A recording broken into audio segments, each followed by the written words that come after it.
Hey guys, welcome to the channel. I wanted to talk about confessing and reassurance seeking, which is a topic that obviously we've covered it like many times, but I think it's something that can't be covered enough, and we will continue to cover it because it comes up in so many different shapes and forms. And I want to try and take a different angle to discussing it today.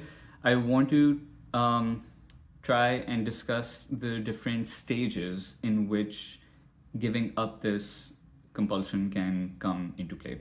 Before I go on, please subscribe to our channel, let us know what you think, and if you are looking for one-to-one coaching help, or if you want to attend any of our webinars, you have a WhatsApp link down in the description below. You can click it and you can get in touch with your coach today if you want to. And yes, if you want to, because obviously you can't help someone who does not want to make the change. You have to be able to want to make the change. So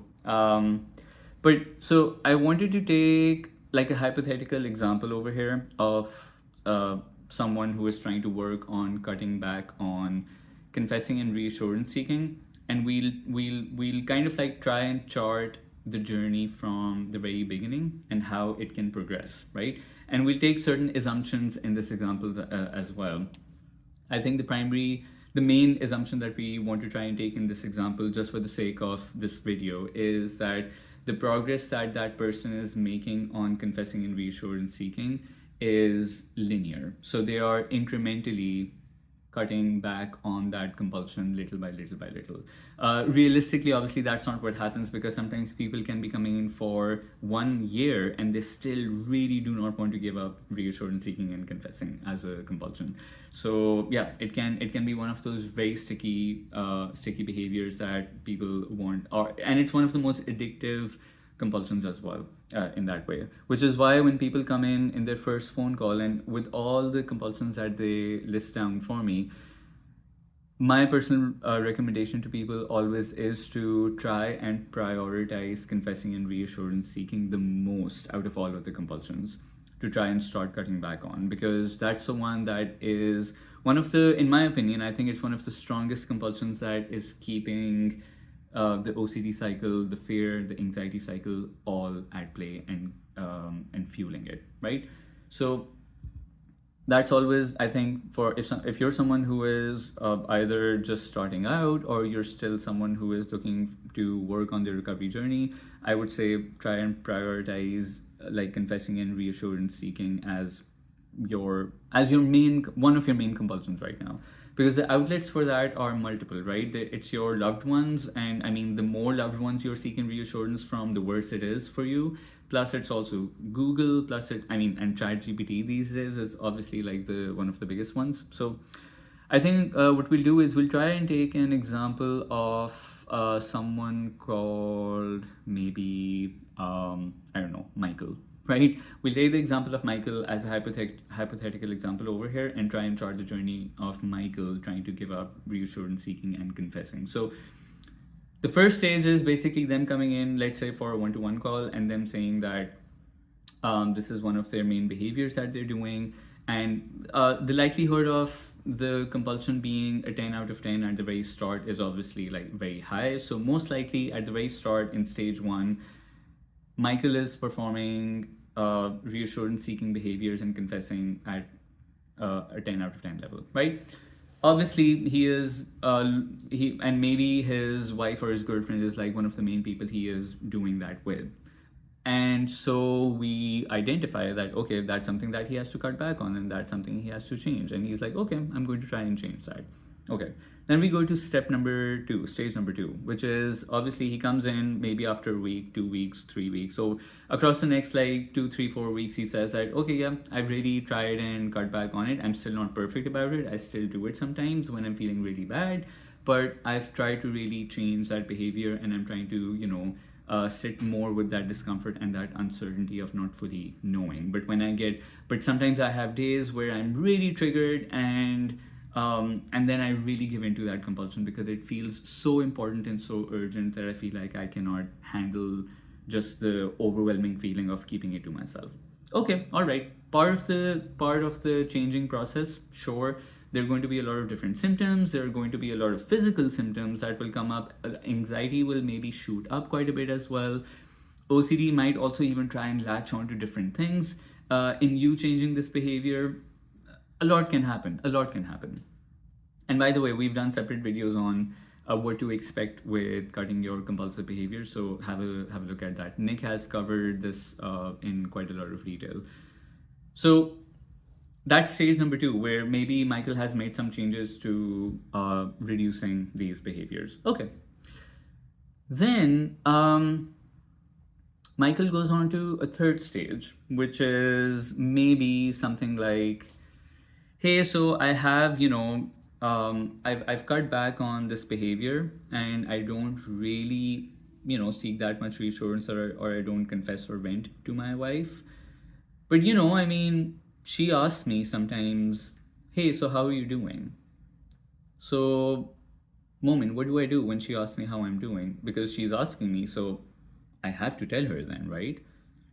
Yeah, no. You still don't have to tell her. Because this is what happens when someone has been confessing and seeking reassurance for such a long time. The problem is that their personality amongst their loved ones is essentially defined by that one thing, that, oh, Michael is someone who is always worried about this thing, or Michael is someone who is always talking about his feelings. Michael is someone who, even if he is enjoying, let's say, a hangout with his friends, in the background he is always worried about this one thing. So Michael is someone who is a bit of an anxious person. He is an overthinker. Michael is always up in his feelings about it.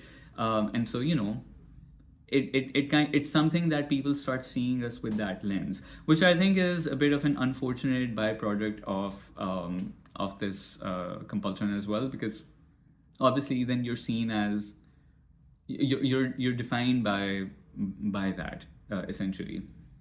So naturally, what will happen is that when you start talking about it less, your loved ones will then naturally start asking you a little bit more, because they'll be like, he hasn't spoken about that thing he's always worried about, so I wonder if he's okay. And then naturally they will ask. So over here will be that point where you'll be like, yeah, but my wife was asking me how I was, so naturally I have to tell her, because I'm someone who is always honest, and we are always, we have open communication, we are transparent with each other, so I think I have to tell her.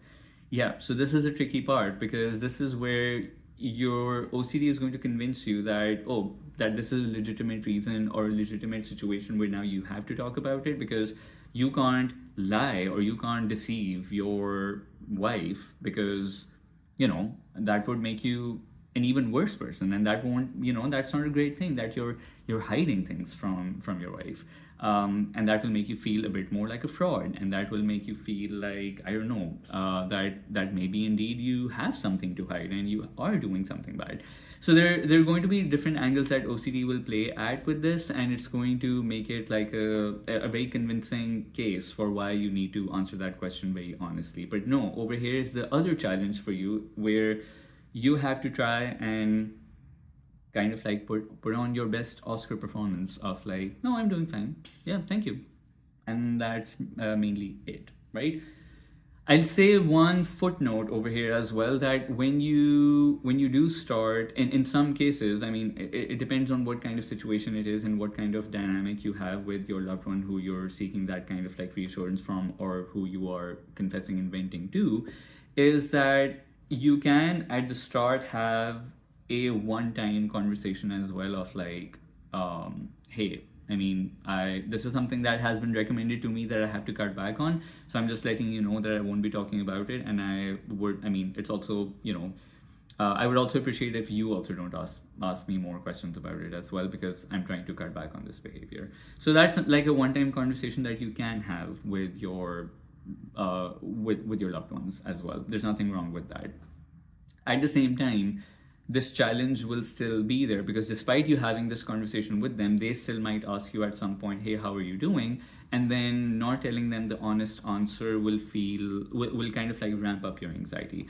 Use that as an insight for yourself, that hey, the lying and the deceiving part is probably one of your fears then. The fear of deceiving is probably one of your fears then as well.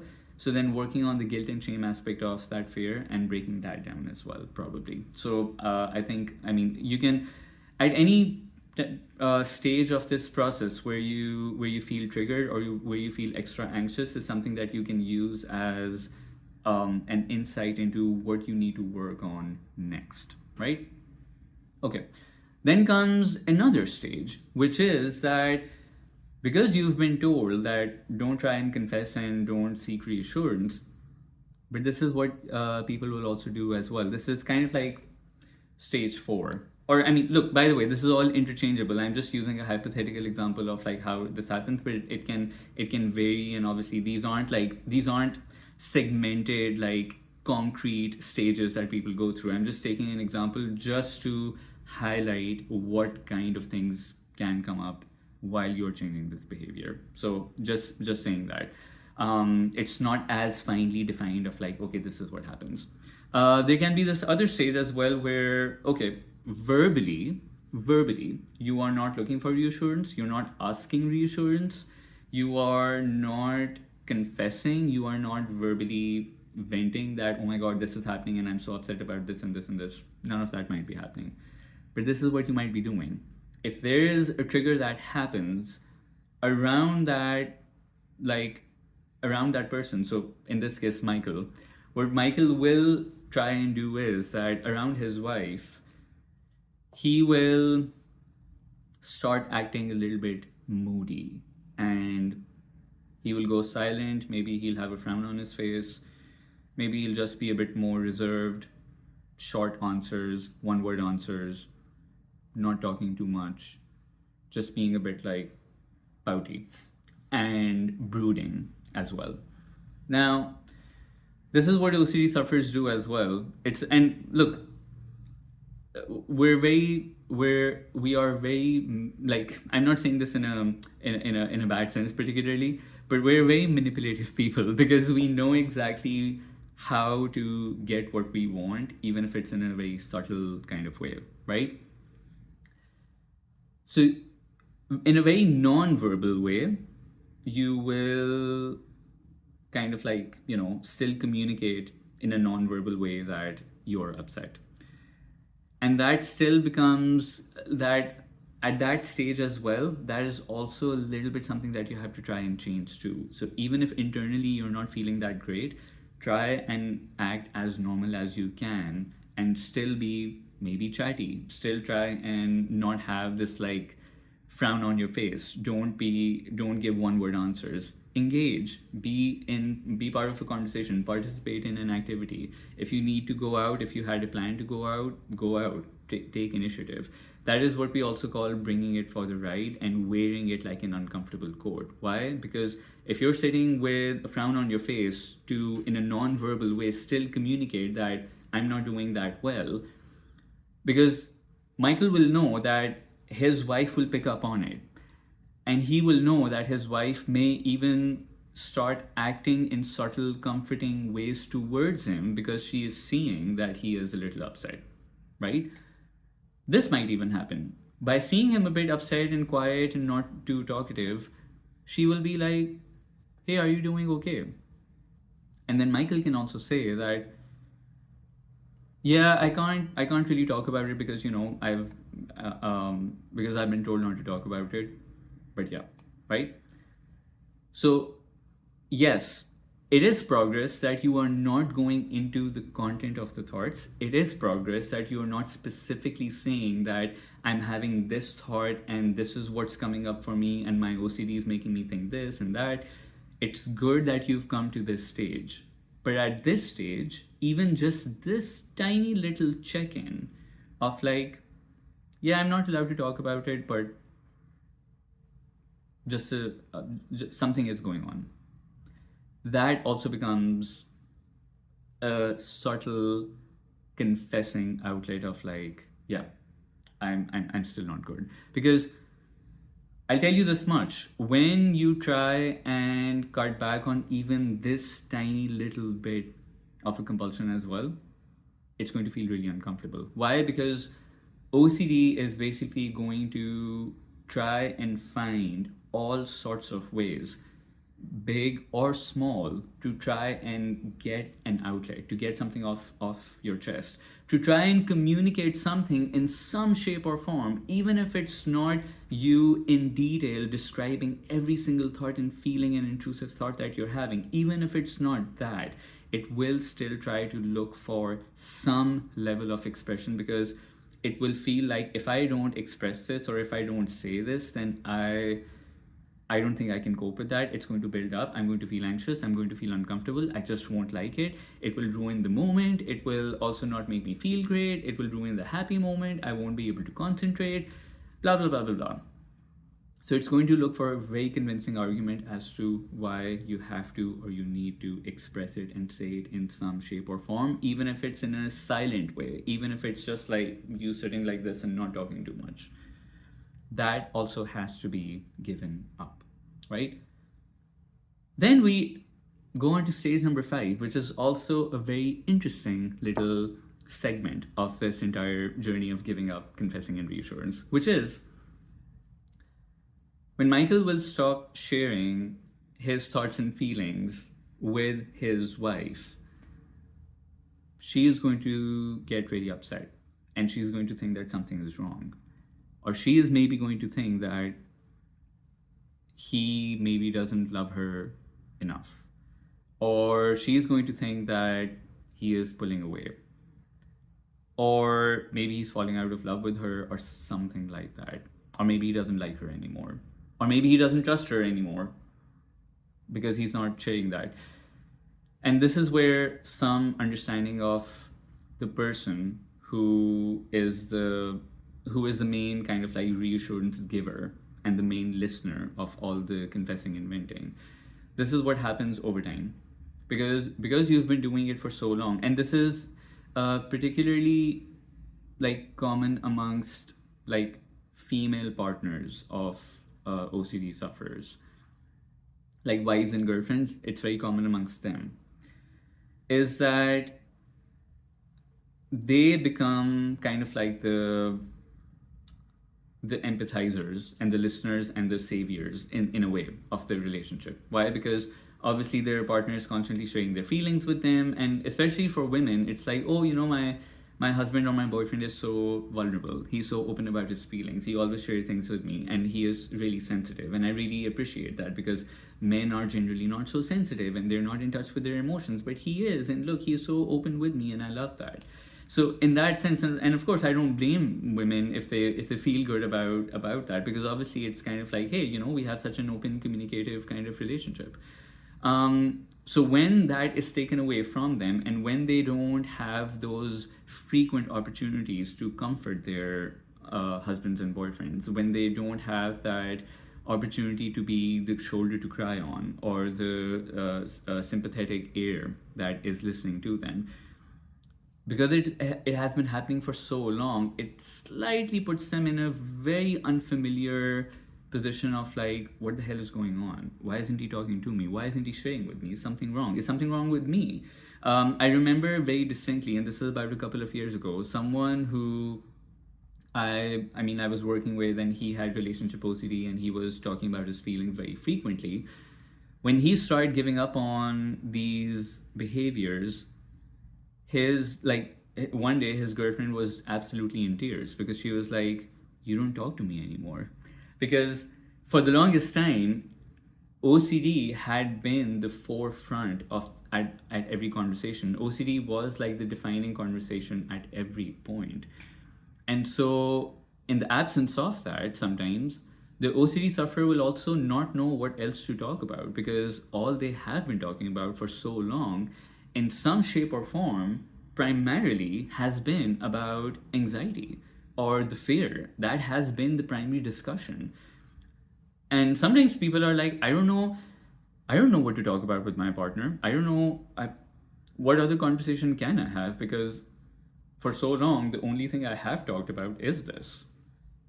And that becomes kind of like a stage 6 challenge as well, to try and come up with new topics that you can discuss with your partner, that are not about anxiety and OCD. And it takes time to do that. This entire process of recalibration, it comes in so many different stages and shapes and forms.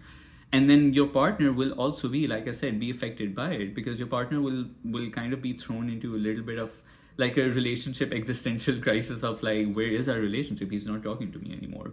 And that's a certain kind of discomfort they have to kind of like go through as a result of this as well, because you're not the only one who is affected by OCD. Your OCD does affect your loved ones as well in this way. So at times that entire process of talking them through, that process of like, hey, this is something I'm changing, there's nothing wrong with you, or like, I'm trying to come off of it because this is becoming an addictive behavior for me, and this is something that I rely on, and this is something that's fueling my anxiety, etc., etc., etc. There's so many people who come in whose partners have had to slightly educate themselves on OCD as well. Why? Because obviously, I mean, the OCD has been affecting them as well, as a result of their partner suffering from it. So they have to educate themselves as well to really understand what's going on in that way. It's not always necessary, it's not always needed, but some people do kind of like do it just out of their own interest to see like, okay, what's going on. And so of course, like, then that also happens, your partner also has to go through like a learning curve over here as well. You also have to then be more wary of like, just making sure that you're also trying to build a relationship with them that is not dependent on the conversation and the sharing of OCD and anxiety. So yeah, I think this is all basically what I did want to cover, because these are some of the slight nuances. I mean, look, we've covered confessing and reassurance seeking in terms of the beliefs behind it, why we feel the need to really seek that reassurance, why it's why we are feeling urgently that we need to talk about this or ask a question about XYZ kind of thing. But that's why I wanted to do this video, to also illustrate what the journey of giving up confessing and reassurance seeking can look like. So let me know if you have any questions, because obviously there's so many ins and outs, even more from this conversation, that go from it, because there's a lot of questions that people usually ask about honesty, openness, lying in the relationship. What is something that is going to be considered as a legitimate question to answer or not? How can you know that this is like a genuine concern that you can or cannot share with your partner or not? And there are many nuances to it, and obviously, like I always say this, I always say this, that it is very contextual as well. I can't give a blanket answer of like, hey, in this way, you can share whatever you want with your partner, and you cannot share anything with your partner. There's no there's no segmented way for me to say it, like necessarily. It depends on what the situation is, it depends on what your theme is, it depends on what your other compulsions are as well. So you have to kind of like look at it in so many different angles. But yeah, I mean, obviously there's a further conversation that sprouts from even just these insights that I've covered in 23 minutes so far. But of course, if you have any questions, if you want like a further topic or a question covered from this topic and from this video, let me know, and I'd be happy to go into that as well. I hope you enjoyed this, I hope you find this helpful, and I'll see you for many more videos to come. All right, take care, bye.